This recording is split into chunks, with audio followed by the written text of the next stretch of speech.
سرایم خاک کفیم اوی حسین است.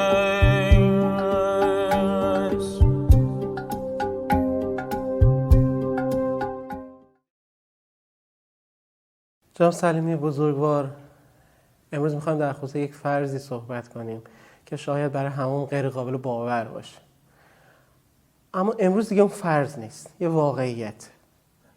با دید واقعیت بهش نگاه کنیم. یک روز که اجرای خیلی سختی داشتید و خیلی خسته شدید، میرید خونه، همسرتون در رو براتون باز میکنه، دخترتون آلما خانم 8 ساله میفته بغلتون و شما رو میبوسه و دست با شکسته یه چیزی میگه و فقط شما متوجه میشید که مهمون دارید. رو به خانومتون میکنید و میگید که قضیه چیه؟ ایشون به شما میگه که حضرت عباس و آقا امام حسین در پذیرایی منزل منتظر شما هستن و اومدن که آقا حامد سلیمی رو ببینن. در اولین برخورد که این دو بزرگوار رو ببینید چی کار میکنید؟ والا خیلی سوال سختیه، اصلا رویارو شدن با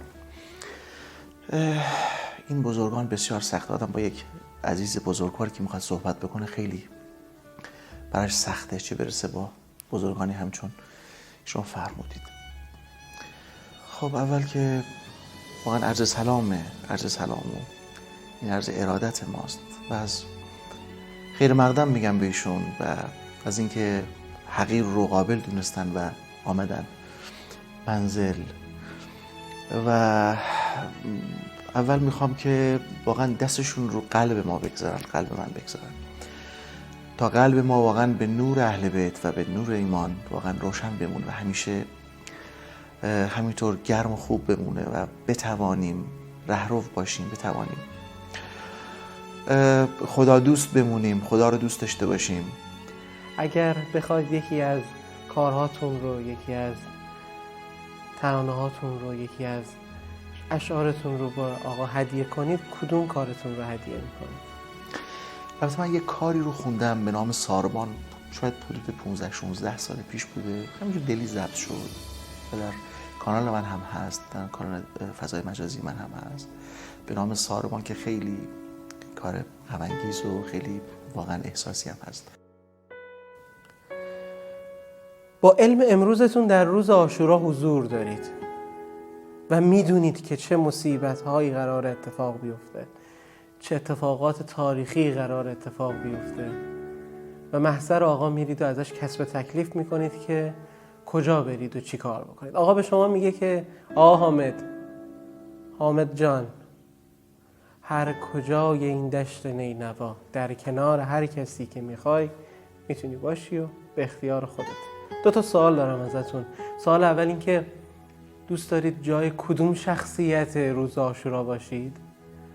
و سوال دوم این که دوست دارید در کنار کدوم شخصیت عاشورا شمشیر بزنید؟ بازم سخته جواب دادن این سوال. حالا اینکه میفرمایید ما در ذهنمون تصور بکنیم، چی بگم؟ اون لحظه‌ای که آقا داشت نماز میخوند خیلی لحظه زیباییه. آدم بتونه اونجا، نمیدونم، این تیرها که میاد همونجا بتونه این خودش رو سپر بکنه، برای آدم خیلی این توفیق است، توفیقی که هست. همینطور که یک غلام سیاهی همین کارو کرد و اونجا مورد لطف آقا قرار گرفت. من خیلی ارادت دارم به نازدانی ابی عبدالله،